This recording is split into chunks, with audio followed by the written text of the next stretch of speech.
والمروي عن ابن عباس قال سمعت رسول الله صلى الله عليه وآله يقول عينان لا تمسهما النار عين بكت من خشية الله بكت من خشية الله.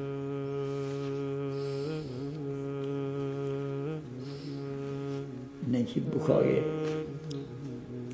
مردم را نعوذ بالله امر غلطی میدونن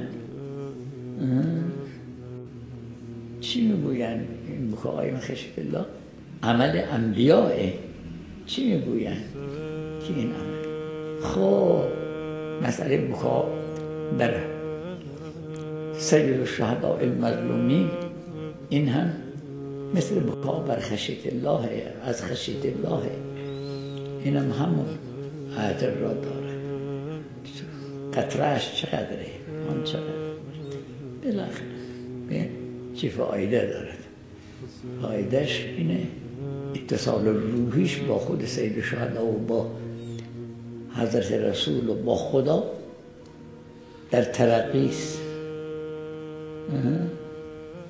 با همین بکاها.